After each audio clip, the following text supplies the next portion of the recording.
भारत का चंद्रयान-3 मिशन चांद के गुरुत्वीय क्षेत्र में एंट्री ले चुका है। 14 जुलाई 2023 के दिन दोपहर के 2:35 पर बाहुबली चंद्रयान-3 ने श्रीहरिकोटा के सतीश धवन स्पेस सेंटर से एक सफल उड़ान भरी और अब चंद्रयान-3 अंतरिक्ष में पहुंचकर चांद के इलेक्ट्रिकल रूट में एंट्री ले चुका है, जिसमें सफर करते हुए स्पेसक्राफ्ट धीरे धीरे चांद की धरती के पास जा रहा है। लेकिन अब इसका आगे का सफर इतना आसान नहीं होने वाला और इस सफर में सबसे मुश्किल है इसका आखिरी पड़ाव, जिसमें यह 23 अगस्त के दिन चांद के दक्षिणी ध्रुव पर सॉफ्ट लैंडिंग करने की कोशिश करेगा। और इसी प्रयास में साल 2019 में चंद्रयान-2 का मिशन असफल हुआ था।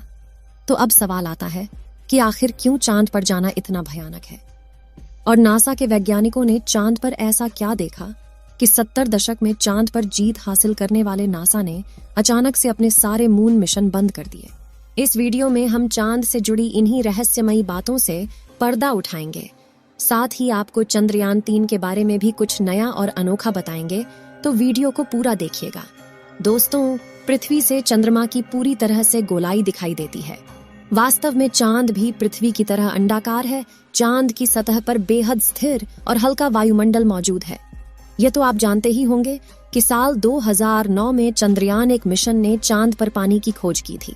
लेकिन आपको बता दें कि चांद की सतह पर पानी लिक्विड फॉर्म में मौजूद नहीं है, बल्कि बड़े बड़े गड्ढों में बेहद ठंडे पत्थरों और बर्फ के रूप में मौजूद है।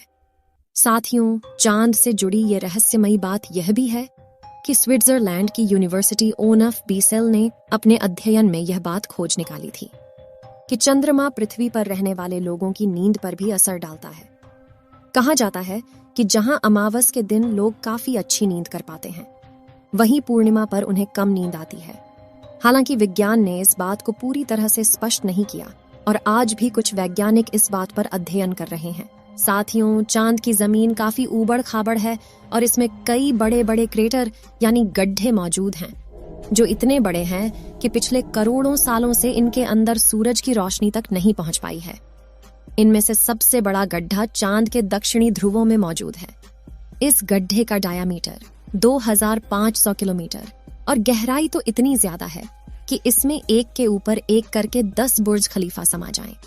इस गड्ढे की गहराई 8.2 किलोमीटर के आसपास है और यह पूरे सोलर सिस्टम के सभी ग्रहों और उपग्रहों में मौजूद गड्ढों में सबसे बड़ा गड्ढा है। माना जाता है कि चांद की धरती में पानी छुपा हो सकता है, और वह भी थोड़ा बहुत नहीं, बल्कि पूरे 100 मिलियन टन। इसके अलावा यहाँ पर hydrogen, sodium, ammonia, mercury, methane और सिल्वर जैसे मूल्यवान संसाधनों का खजाना मौजूद हो सकता है, जिसकी खोज करने के लिए ही चंद्रमा पर चंद्रयान-3 मिशन को भेजा गया है। साथियों, साल 1959 में रशिया के स्पेसक्राफ्ट ने पहली बार चांद पर लैंडिंग की थी, जिसके बाद अमेरिका ने भी कई मून मिशन किए और 20 जुलाई 1969 को नासा के अपोलो मिशन के दौरान एस्ट्रोनॉट नील आर्मस्ट्रॉन्ग और बज एल्ड्रिन ने चांद पर पहली बार कदम रखा था। जिसके बाद नासा ने कई मून मिशन किए थे और अपने कुल 12 एस्ट्रोनॉट्स को चांद पर भेजा। एस्ट्रोनॉट्स ऐसे व्यक्तियों को कहते हैं जो पृथ्वी के वायुमंडल से ऊपर जाकर अंतरिक्ष यानी चांद पर जाकर रिसर्च करते हैं। लेकिन दिसंबर 1972 में अपोलो 17 मिशन के बाद नासा ने अचानक से इंसानों को चांद पर भेजना बंद कर दिया, जिसके लिए उन्होंने कारण दिया कि चांद पर फिलहाल ऐसा कुछ नहीं है जिसकी रिसर्च की जा सके।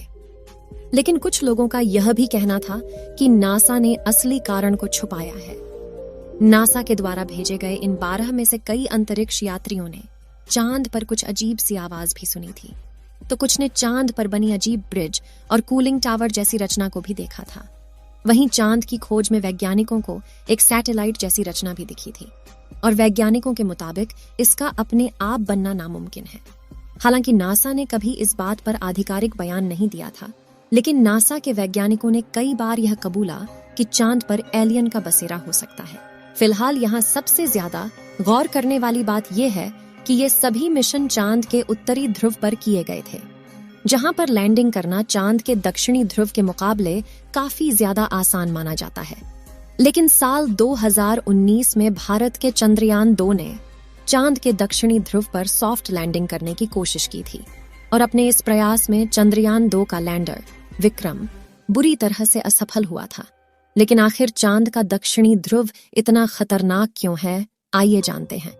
सबसे पहले तापमान की बात करें तो चांद के दक्षिणी ध्रुव में कई ऐसे बड़े बड़े गड्ढे हैं, यानी इस जगह करोड़ों सालों से सूरज की रोशनी नहीं पहुंची और सूरज की धूप न पहुंचने का सीधा सीधा मतलब है तापमान का ठंडा होना।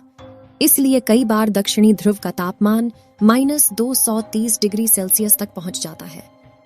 ऐसे में किसी भी इंसान का स्पेसक्राफ्ट से बाहर निकलना तो छोड़ो, खुद स्पेसक्राफ्ट के लिए भी ऐसे तापमान में काम करना मुश्किल है। इतने कम तापमान में कई बार स्पेसक्राफ्ट पर लगे इंस्ट्रूमेंट चलना बंद हो जाते हैं। यहाँ सूरज की रोशनी न पड़ने की वजह से चांद के दक्षिणी ध्रुव के कई हिस्सों में काफी ज्यादा अंधेरा है, जिस वजह से चांद की ऑर्बिट में घूम रहे नासा, रशिया और चीन के ऑर्बिटल भी वहां के काफी हिस्सों को ठीक से नहीं देख पाए। यानी कि उन हिस्सों में क्या हो सकता है यह किसी को नहीं पता। ऐसे में वहां जाना सबसे बड़ी चुनौती है। इसके अलावा चांद के दक्षिणी ध्रुव की जमीन उत्तरी ध्रुव से ज्यादा ऊबड़ खाबड़ है। वहीं यहाँ पर कुछ सेंटीमीटर से लेकर 2500 किलोमीटर तक के बड़े बड़े गड्ढे हैं। आपको बता दें कि इसरो के मुताबिक धरती से चांद की दूरी करीब 3,84,400 किलोमीटर है। ऐसे में इतनी दूरी पर लैंडर से डीप स्पेस कम्युनिकेशन बनाए रखना काफी मुश्किल होता है, क्योंकि इतनी दूरी पर रेडियो सिग्नल कमजोर हो जाते हैं और एंटीना से बहुत ज्यादा बैकग्राउंड नॉइज आता है। साथ ही अपने कक्षीय गति यानी कि ऑर्बिटल मोशन की वजह से चांद लगातार अपनी पोजीशन बदलता रहता है। ऐसे में तय की गई लैंडिंग साइट पर पहुंचने के लिए लैंडर को भी सही मोशन पकड़े रहना पड़ता है। इसके अलावा चांद पर पृथ्वी से कम ग्रेविटी है और बहुत पतला वातावरण है। साथ ही चांद के दक्षिणी ध्रुव में काफी बड़े बड़े पत्थर और गड्ढे होने के साथ धूल उड़ती है और ये सभी कारण किसी भी लैंडर को लैंडिंग करने में काफी चैलेंज देते हैं। पिछली बार चंद्रमा की सतह से 2.1 किलोमीटर पर चंद्रयान 2 के लैंडर से इसरो का संपर्क टूट गया था और इन्हीं में से किसी एक कारण की वजह से वह चांद की सतह पर क्रैश लैंडिंग करके तबाह हो गया था। लेकिन पिछली बार आई मुसीबत से सीख लेकर इसरो ने चंद्रयान 3 के लैंडर विक्रम को पहले से ज्यादा एडवांस्ड और पावरफुल बनाया है।